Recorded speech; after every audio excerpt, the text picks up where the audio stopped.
বাবা এদিকে আসো, কান্দো কেন? এই দেখে, আয় তুই এদিকে, এদিকে আসো, এদিকে আয়, এদিকে আয়।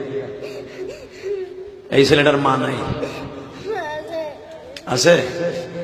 তা কান্দোস কে? তোর বাপ নাই? 100 টাকা তুই খাই, আমি নিলাম, তোর আবার দিয়ে দিলাম।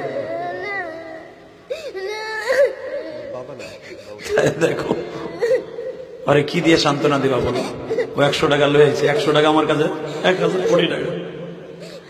তুই বাবা খাইস, তোর এটা দিলাম। পৃথিবীর কোন দান কবুল না হইলে ওর দান আজকে কবুল। কি চাও? কি চাও? তোর আব্বা 10 টাকা দিছে, তোর এই টাকাটা আমার কাছে 10,000 কোটি টাকা। আল্লাহ তুমি ওর এবারে আলম বানায়। আল্লাহ ওর বাবাকে মাফ করে দিও, ওর মাকে মাফ করে দিও। আল্লাহ ওর মনের কষ্ট তুমি বুঝছো, তা না হলে এই হাজার মানুষের সামনে দাঁড়িম করে স্টেজে পড়ে গেছে, দাঁড়িম করে পড়ে গেছে। তোমার আমার ছেলেগুলা, তোমার আমার ছেলে মেয়েগুলা ফ্রিজের মধ্যে আপেল পচে খায় না, আর এই ছেলেটাকে 1 কেজি আপেল কিনে দেবে এমন কেউ নাই। ওর অন্তরে কত ব্যথা, ওই এমনি স্টেজে আসে নাই।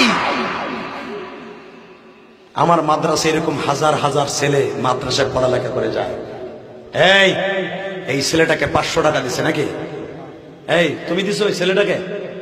নাও বাবা তোরে 500 নিবি না? নাও বাবা, এটা তোমার খুশি, যাও যাও যাও। তোর আব্বার যেন আল্লাহ মাফ করে দেয়, জোর করে আমিন।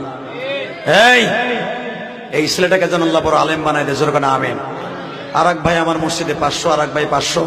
সবাই ভালো থাকবেন, সুস্থ থাকবেন।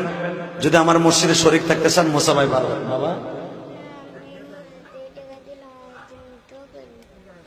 তুমি আলেম বাবা জি।